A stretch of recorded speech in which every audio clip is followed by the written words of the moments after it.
नमस्कार, नमस्ते बिहार में राहुल ओझा आपके साथ और मैं हूं रुचिका राज आपके साथ। और इस वक्त की बड़ी खबर, दिलीप जायसवाल का बड़ा बयान सामने आया है और कहा है कि 2025 में फिर से नीतीश के नारे के साथ एनडीए चल रहा है। एनडीए एकजुट और अटूट है। न्यूज 18 बिहार झारखंड से एक्सक्लूसिव बातचीत में बीजेपी प्रदेश अध्यक्ष दिलीप जायसवाल ने यह बयान दिया है। तो 2025 में फिर से नीतीश और इसी नारे के साथ एनडीए चल रहा है। बड़ा बयान दिया है दिलीप जायसवाल ने कि एनडीए एकजुट है, अटूट है। न्यूज 18 बिहार झारखंड से एक्सक्लूसिव बातचीत बीजेपी प्रदेश अध्यक्ष दिलीप जायसवाल ने की है। एकजुट है, एनडीए अटूट है और 2025 फिर से नीतीश हमारा जो नारा है, इस पर हम कहीं भी किसी तरह का कोई समझौता करने वाले नहीं है। और बीजेपी के अध्यक्ष दिलीप जायसवाल ने न्यूज 18 के दफ्तर वो पहुंचे। वहां पर दिलीप जायसवाल ने आरजेडी और तेजस्वी यादव पर भी जोरदार हमला बोला है। दिलीप जायसवाल ने कहा कि विपक्ष के पास कोई मुद्दा ही नहीं है, विपक्ष मुद्दाहीन है और सत्ता के लिए आरजेडी लाल टपका रही है। विपक्ष मुद्दा विहीन है, विपक्ष के पास कोई मुद्दा नहीं है। विपक्ष टीवी देखकर और अखबार का न्यूज देख करके मुद्दा ढूंढता है कि कहीं कुछ गड़बड़ तो नहीं हुआ, कहीं डकैती तो नहीं हुआ, कहीं कोई गोली तो नहीं चली। तो मैं धन्यवाद देता हूं कि आपका टीवी चैनल और अखबार विपक्ष को जिंदा बचा के रखा है, नहीं तो ये मुद्दा विहीन है। और मुद्दा विहीन इसलिए है कि आप देखते होंगे कि इन्होंने पहले रोजगार का मामला उठाया। जब नीतीश कुमार जी ने 10 लाख के बदले कहा कि 12 लाख रोजगार देंगे तब हम चुनाव में आएंगे, तो फिर रोजगार के मुद्दा से भाग गए। इनके पास कोई मुद्दा ही नहीं है। वहीं टोपी और टीका पर चल रही सियासत के बीच दिलीप जायसवाल ने तेजस्वी यादव पर जोरदार हमला बोला। दिलीप जायसवाल ने कहा कि आरजेडी का 2 तरह का चेहरा है। तेजस्वी अपने धर्म को अपमानित करते हैं। महाकुंभ को लेकर भी धार्मिक आस्था को चोट पहुंचाया। सनातन को नीचा दिखाने की कोशिश की। जनता इन्हें माफ नहीं करेगी। ये लोग 2 तरह का चेहरा, हाथी का दांत दिखाने का अलग, खाने का अलग होता है। तो उसी तरह ये टीका लगाते हैं जब सनातनी और मंदिर और इस तरह जाते हैं, और जब मुस्लिम भाई के कोई प्रोग्राम में जाते हैं तो फिर टीका पोंछ कर जाते हैं। आखिर इस तरह का चेहरा रखने की क्या आवश्यकता है? क्यों अपने धर्म के प्रति ही जो है इस तरह की आप जो है बेईमानी कर रहे हैं? इन लोगों ने महाकुंभ के समय, जो प्रयागराज में हमारा अभी महाकुंभ हुआ, इन्हीं के पिताजी ने, प्रतिपक्ष के नेता के पिताजी ने महाकुंभ में स्नान का विरोध किया था। और केंद्रीय मंत्री गिरिराज सिंह ने तेजस्वी यादव और राहुल गांधी पर हमला बोला है। गिरिराज सिंह ने तेजस्वी यादव और लालू प्रसाद से यह पूछा कि इंडी गठबंधन में कब तक रहेंगे, जहां बिहार को गाली दी जाती है। बिहार को कब तक राहुल गांधी, लालू यादव, तेजस्वी गालियां सुनवाते रहेंगे, इंडी गठबंधन के पार्ट बने रहेंगे या इंडी गठबंधन को भंग करेंगे, ये उनसे पूछना है। कि आज गालियां दी जा रही है कि सुअर की तरह बच्चे पैदा करते हैं बिहारी, तो ये बिहारियों को कब तक राहुल गांधी, लालू यादव, तेजस्वी यादव ये गालियां सुनवाते रहेंगे, इसका जवाब दें। अन्यथा आने वाले चुनाव में बिहार की जनता इसका जवाब देगी। इंडी गठबंधन को ये उससे अपने को अलग करेंगे या उसके साथ रह के गाली सुनवाएंगे। नेता प्रतिपक्ष तेजस्वी यादव ने पूर्णिया में एक बार फिर नीतीश सरकार को खटारा बताया। तेजस्वी ने कहा सरकार खटारा, सिस्टम नकारा और सीएम थका हारा।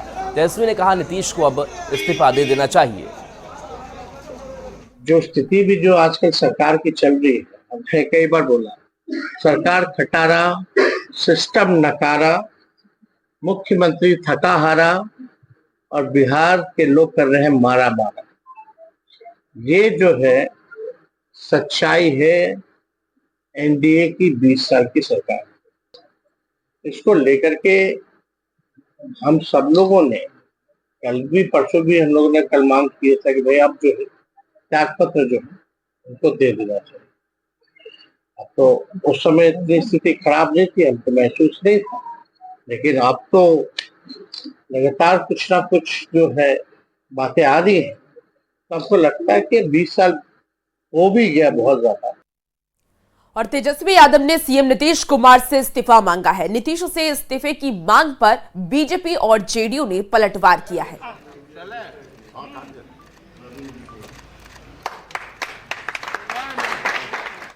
लॉ एंड ऑर्डर पर आरजेडी के आरोपों पर बीजेपी के प्रदेश अध्यक्ष दिलीप जायसवाल ने पलटवार किया है। दिलीप जायसवाल ने कहा कि बिहार में आज कभी कभी अपराध होता है जो 2005 के पहले की उपज है। एनडीए सरकार के राज में अपराधियों का फन कुचला जा रहा है।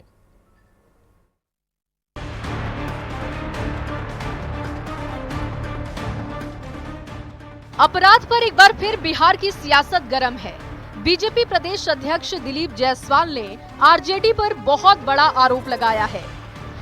दिलीप जायसवाल ने कहा कि बिहार में आजकल कभी कभार जो अपराध की घटनाएं होती हैं, वो 2005 के पहले की उपज है। उसी पाप को हमें झेलना पड़ता है।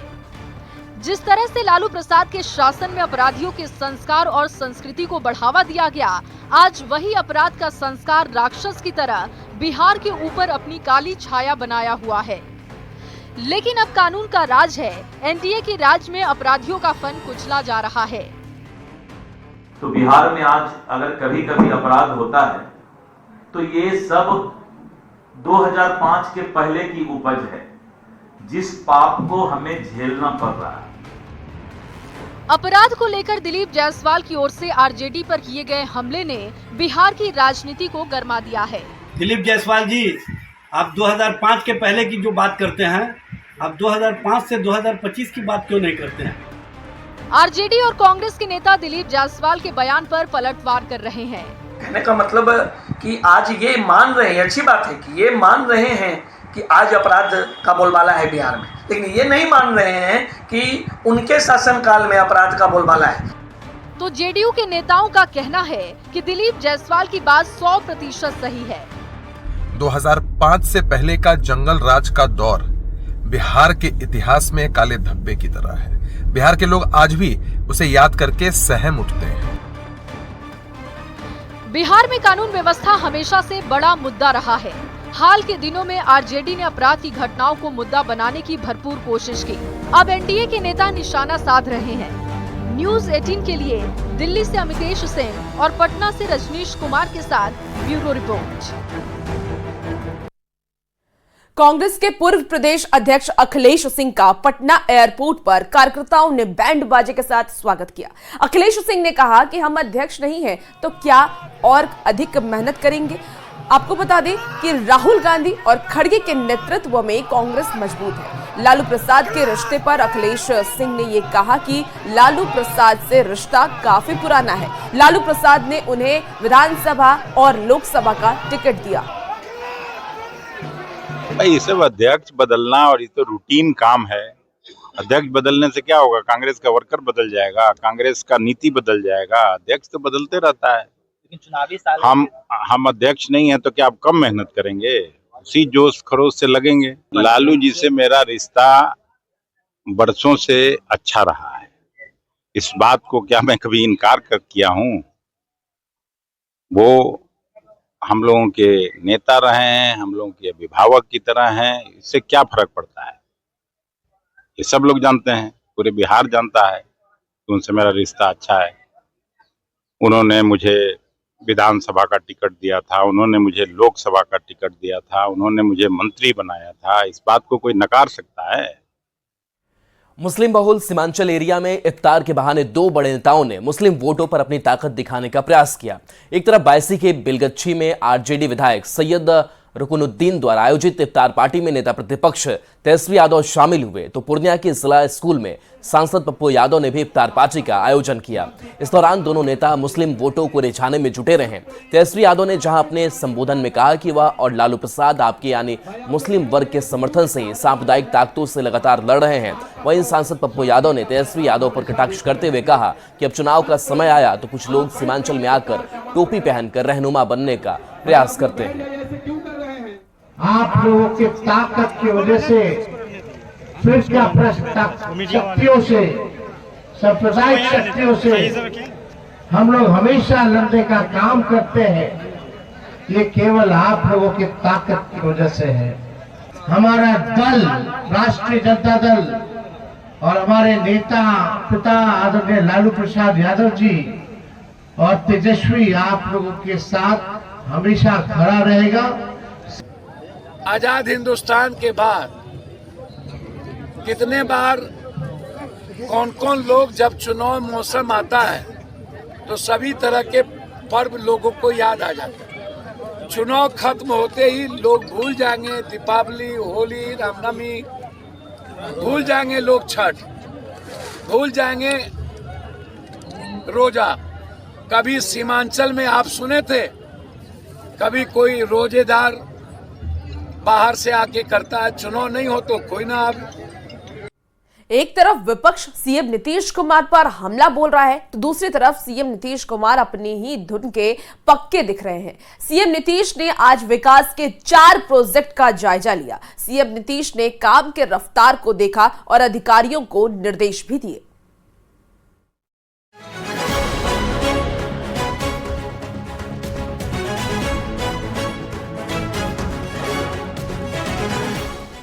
विपक्ष सीएम नीतीश पर लगातार सियासी हमले कर रहा है, लेकिन सीएम नीतीश लगातार एक्शन मोड में है। नीतीश कुमार अपने विजन को लेकर पक्के दिख रहे हैं। बिहार के विकास को लेकर मुख्यमंत्री नीतीश कुमार लगातार विकास योजनाओं की समीक्षा कर रहे हैं और धरातल पर जाकर काम का जायजा ले रहे हैं। मुख्यमंत्री ने पटना में एक साथ कई विकास योजनाओं का जायजा लिया। सीएम ने निर्माणाधीन विधायक बंगले का जायजा लिया और अधिकारियों को काम को लेकर कई दिशा निर्देश भी दिए। इसके साथ ही सीएम ने सिपारा महली एलिवेटेड रोड का जायजा लिया और अधिकारियों को जल्द से जल्द काम पूरा करने के निर्देश दिए। पटना के बाद सीएम नीतीश कुमार बाढ़ के बख्तियारपुर में भी पहुंचे, जहां उन्होंने निर्माणाधीन मोकामा 4 लेन का निरीक्षण किया। माना जा रहा है कि सीएम के दौरे के बाद इस 4 लेन पर एक तरफ गाड़ियों का आना जाना शुरू भी हो जाएगा। सीएम ने इस दौरान अथमल गोला के करजान में बन रहे ब्लॉक और थाना भवन का भी जायजा लिया और अधिकारियों को कई दिशा निर्देश भी दिए। सीएम नीतीश ने एक साथ 4 प्रोजेक्ट का जायजा लिया। बिहार के विकास के लिए सीएम नीतीश लगातार एक्टिव हैं। सीएम खुद धरातल पर आकर प्रोजेक्ट का जायजा ले रहे हैं और उसे पूरा करने के लिए निर्देश भी दे रहे हैं। न्यूज़ 18 के लिए पटना से आनंद अमृतराज और बाढ़ से कुमार अनिरुद्ध की रिपोर्ट। पटना में अपराधियों का तांडव जारी है। अगमकुआं थाना क्षेत्र में हथियारबंद अपराधियों ने एशिया हॉस्पिटल की महिला डायरेक्टर सुरभि राज की गोली मारकर हत्या कर दी। अपराधियों ने नर्सिंग होम की डायरेक्टर सुरभि राज को 6 से 7 गोलियां मारी। अस्पताल के डायरेक्टर सुरभि राज खून से लथपथ फर्श पर गिरे मिले।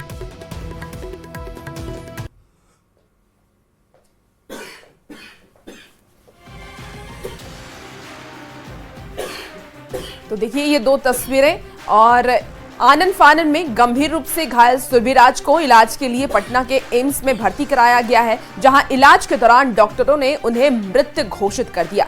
नर्सिंग होम के कर्मचारियों के द्वारा घटना की जानकारी पुलिस को दिए जाने के बाद पुलिस मौके पर पहुंचकर पूरे मामले की छानबीन में जुट गई है। पुलिस ने घटना स्थल से 5 खोखा भी बरामद किया है। पुलिस अस्पताल के कर्मचारियों से पूछताछ करने में जुटी हुई है। आपको बता दें कि पटना सिटी के सहायक पुलिस अधीक्षक ने हत्या की पुष्टि करते हुए जल्द ही पूरे मामले का उद्भेदन कर ये जानने का भरोसा भी दिलाया है कि आखिर किस अपराधी ने ये गोलीबारी की है। और फिलहाल पुलिस हत्यारों की पहचान और उनकी गिरफ्तारी को लेकर के नर्सिंग होम और आसपास के इलाकों में लगे सीसीटीवी कैमरे को भी खंगाल रही है। उसके जरिए भी सबूत निकालने की कोशिश में जुटी हुई है। और देखिए सीसीटीवी का भी फुटेज आपको टीवी स्क्रीन पर दिखा रहे हैं, जहां देखिए 2 बाइक अपराधी किस तरीके से अंदर घुसते हैं और उसके बाद गोलीबारी करते हैं, जिसमें कि डॉक्टर को वो गोली मारते हैं और इलाज के दौरान डॉक्टर की मौत हो जाती है। हालांकि नर्सिंग होम की महिला डायरेक्टर की हुई हत्या से आसपास के इलाकों में सनसनी फैल गई है। और ये सीसीटीवी फुटेज आपको इस वक्त टीवी स्क्रीन पर दिखा रहे हैं, जो गोल घेरे में आप देख रहे हैं। एक बाइक से 2 अपराधी किस तरीके से अंदर घुसते हुए नजर आ रहे हैं। बता रहे हैं कि इसी का डायरेक्टर एशिया हॉस्पिटल है, इसी के डायरेक्टर है सुरभि राज। तो कितने अपराधी की संख्या थी, क्या कुछ स्पष्ट ऐसा कुछ नहीं पता चल पा रहा। इतने अब तो देख रहे हैं कि इतने सारे आदमी हैं और वो भी ऊपर चला जाए और निकल जाए। क्या सस्पेक्टेड दिख रहा है सर? सस्पेक्टेड क्या, जो मारा गया है तो वो तो सही है। हाँ। आज घटना वही सर, यहाँ मीटिंग चल रहा था और अचानक ही घटना हो गई। क्या वही गोली लग गया। किनको? मैम को। क्या नाम था उनका? सुरभि मैम। कौन थी वो हॉस्पिटल? वो हॉस्पिटल के मालकिनी है। हम लोग बातें वगैरह कर रहे थे तो भैया उठ के बस देखने के लिए गए हैं और वहाँ पे मैम गिरी हुई थी, तो उसके बाद सबको फ़ोन करके बुलाया गया और लेके उनको आईसीयू में शिफ्ट किया गया। मैम के रूम में कौन था उसमें? उस टाइम वहाँ पे मैम अकेली ही गिरी हुई थी। तो गोली कौन चलाया? इसका नहीं पता मेरे को। आवाज़ तुम नहीं सुनी? नहीं, आवाज़ हम लोग नहीं सुनी। एशिया हॉस्पिटल की संचालिका सुरभि राज को गोली मार दी गई है। जब घटना के सत्यापन के लिए थाना टीम वहां पहुंची, उनको बताया गया कि कुछ स्टाफ जब संचालिका के कमरे में गए तो उन्होंने उनको वहां अचेत अवस्था में खून से लथपथ पाया एवं उनको आईसीयू में शिफ्ट किया गया, जहां पर उनके मल्टीपल गनशॉट इंजरी होने की पुष्टि की गई और वहां से फिर उनको एम्स ट्रांसफ़र किया गया है। अभी संध्या में उनकी मृत्यु की खबर आई है। थाना टीम वहां पर सभी एंगल से साक्ष्य संकलन कर रही है। तकनीकी अनुसंधान एवं मानवीय अनुसंधान से घटना में जो सारे बिंदु हैं उन पर कार्य आगे किया जा रहा है। राजधानी पटना में अपराधियों ने एक बार फिर से पुलिस को बड़ी चुनौती दी है और एशिया हॉस्पिटल की डायरेक्टर डॉक्टर सुरभि राज को गोलियों से भून डाला है। ये घटना होने के बाद पटना एम्स में पोस्टमार्टम चल रहा है और इस वक्त आप देख सकते हैं कि एम्स में घायलावस्था में महिला चिकित्सक को जो डायरेक्टर हैं उनको लाया गया था, लेकिन डॉक्टरों ने मृत घोषित कर दिया क्योंकि खून काफी ज्यादा बह गया था। उसके बाद देख सकते हैं पोस्टमार्टम की जो पूरी प्रक्रिया है वो चल रही है। फुलवारी शरीफ के जो एसडीपीओ हैं और उसके साथ साथ तमाम जो पुलिसकर्मी हैं वो यहाँ फिलहाल मौजूद हैं और परिजन और अस्पताल के जो तमाम कर्मी हैं वो भी यहाँ मौजूद हैं। काफी दहशत वाला माहौल कहिए और जो परिजन है उन पर विपत्ति की पहाड़ टूट पड़ी है क्योंकि बड़ी घटना को अपराधियों ने अंजाम दिया है। कहा जा रहा है डॉक्टर सुरभि राज अपने चैम्बर में बैठी थी, इसी वक्त जो अपराधी हैं लगभग 6-7 की संख्या में वहां पहुंचते हैं। उसके बाद चैम्बर में ही उन पर ताबड़तोड़ गोलियों से हमला किया जाता है और पुलिस ने घटना के बाद खोखा ही बरामद किया है। हालांकि पूरे मामले की जांच चल रही है। डॉग स्क्वाड की टीम के साथ साथ एफएसएल की टीम वहां पहुंची है और जांच चल रही है। लेकिन सवाल कई हैं। राजधानी पटना में जिस प्रकार से खुलेआम जो लॉ एंड ऑर्डर है उसको चुनौती दे रहे हैं अपराधी, इससे आम लोग जो हैं काफी दहशत में हैं और आईएमए ने भी अब कड़ी निंदा की है घटना की और अपराधियों की तुरंत गिरफ्तारी करते हुए स्पीडी ट्रायल के तहत फांसी देने की मांग की है। इस वक्त देख सकते हैं डॉक्टर सुरभि के जो हस्बैंड हैं यहाँ पर फिलहाल उनकी स्थिति आप देख सकते हैं कि घटना के बाद उनकी क्या हालत है और जो तमाम अस्पताल के कर्मी हैं वो भी यहाँ इस वक्त मौजूद हैं। हम लोग शरीर पर ये काफी हम ले गए थे चैम्बर से उठा लाए थे। आप क्या देखा आपने पहले? हम लोग गए तो जैसे हम लोग थे दूसरे बिल्डिंग में, हम लोग को 3 बिल्डिंग है, तो हम लोग उधर थे, हल्ला होते उधर से सब आया तो हम लोग दौड़ के गए। ठीक है, गए तो सब उनको लाने का प्रोसेस किए कि भाई आईसीयू में ले चलो, तो वही स्टेशन आने में टाइम था तो हम लोग कंधा पे ही गोदी उठा करके। अच्छा, जो फायरिंग 7-7 गोलियां बरसाता है, आवाज आई थी आप लोग? नहीं, हम लोग उस बिल्डिंग में थे सर, हम लोग 3 बिल्डिंग को सुनाई नहीं? हम लोग को नहीं सुनाई दी। लेकिन सवाल है कि जिस प्रकार से अब जो धरती के भगवान हैं, जो डॉक्टर हैं, वो भी अपराधियों के निशाने पर हैं और कुल मिलाकर ये कहें कि राजधानी पटना में इस तरह की घटना को अंजाम दिया जाता है और ये वारदात जो है एक तरह से दिन के उजाले में हुई है। तो अब देखना यह है कि पुलिसिया जांच चल रही है, डॉग स्क्वाड की टीम भी आई है, सीसीटीवी कैमरे के फुटेज भी खंगाले जा रहे हैं। कब तक अपराधियों की गिरफ्तारी होती है, क्योंकि कई राउंड वहां फायरिंग की गई है और उसके साथ साथ 6-7 की संख्या में अपराधी थे, तो कहीं न कहीं सवाल तो उठेगा ही। देखना यह है कि आखिर पटना एसएसपी हो या जो बाकी अधिकारी हैं वो क्या बयान देते हैं और पुलिसिया जांच में क्या खुलासा हो पाता है कि आखिर इतनी बड़ी घटना को अंजाम अपराधियों ने क्यों दिया। कैमरामैन दीपक के साथ Rajneesh Kumar, news 18 Patna. Let's inspire Bihar ने 22 मार्च 2025 को पटना के बापू सभागार में अपना चौथा स्थापना दिवस मनाया। इस दौरान आईपीएस अधिकारी विकास वैभव ने लोगों के साथ बिहार को बदलने का संकल्प लिया। मैं बिहार की ऐतिहासिक, सांस्कृतिक, साहित्यिक एवं आध्यात्मिक विरासत में समाहित प्रेरणा का प्रसार करूंगा। बिहार दिवस पर लेट्स इंस्पायर बिहार के संकल्प से पटना का बापू सभागार गुंजायमान हो गया। लेट्स इंस्पायर बिहार ने अपने चौथे स्थापना दिवस को विकसित बिहार संकल्प महासभा के रूप में भव्यता से मनाया। खचाखच भरे स्टेडियम में आईपीएस अधिकारी विकास वैभव के साथ लोगों ने बिहार को बदलने का संकल्प लिया। विकास वैभव ने कहा, लेट्स इंस्पायर बिहार अभियान ने बिहार में एक नई क्रांति का बीजारोपण कर दिया है।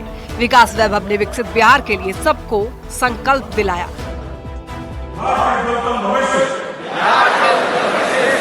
के निर्माण के लिए हर संभव प्रयास करूंगा। विकसित भारत में विकसित बिहार के निर्माण के लिए और जनता की क्रांति लाने के लिए प्रेरित करूंगा। लेट्स इंस्पायर बिहार का ये आयोजन कई मायनों में ऐतिहासिक साबित हुआ। पूरे राज्य से 10,000 से अधिक समर्पित व्यक्तियों ने भाग लिया। देश और विदेश से भी लोग इस आयोजन में शामिल हुए। मंच पर उपस्थित कई प्रतिष्ठित व्यक्तियों ने लेट्स इंस्पायर बिहार अभियान को अब तक का सबसे बड़ा गैर राजनीतिक जन आंदोलन करार दिया। विकास वैभव ने लोगों को विकसित बिहार बनाने के लिए प्रेरित किया। लेट्स इंस्पायर बिहार किसी एक व्यक्ति का अभियान नहीं है। एक स्वप्न है कि बिहार कैसे 2047 तक ऐसा विकसित हो जिसमें किसी को शिक्षा, रोजगार या स्वास्थ्य के लिए बाहर जाने की आवश्यकता नहीं। ये तभी संभव है जब जाति, संप्रदाय, लिंग भेद, विचारधाराओं के मतभेदों से ऊपर उठकर बिहार के हर पंचायत में, हर वार्ड में हम लोगों को जोड़ सकें, उद्यमिता की क्रांति ला सकें। इसी प्रयास में आज लाखों लोग इस अभियान को गति दे रहे हैं। 24 निःशुल्क शिक्षा केंद्र चल रहे हैं जिसमें 19 महिलाओं के द्वारा हैं। 350 स्टार्टअप जुड़ी हैं। विकास वैभव ने इस कार्यक्रम को लेट्स इंस्पायर बिहार परिवार के लिए गर्व का क्षण बताया। विकास वैभव ने कहा, ये अभियान बिहार की समृद्ध सांस्कृतिक विरासत और गौरवशाली इतिहास की संभावनाओं के आधार पर लोगों को प्रेरित करने के उद्देश्य से शुरू हुआ था। अब इस अभियान से 2 लाख लोग जुड़ चुके हैं। इस कार्यक्रम में सबने जाति, धर्म, संप्रदाय, लिंग और विचारधाराओं से ऊपर उठकर 2047 तक विकसित भारत के भीतर विकसित बिहार के निर्माण में योगदान देने का संकल्प लिया। पटना से न्यूज़ 18 के लिए अमित कुमार की रिपोर्ट। और फिलहाल रुकेंगे छोटे से ब्रेक के लिए, जल्द हाजिर होते हैं।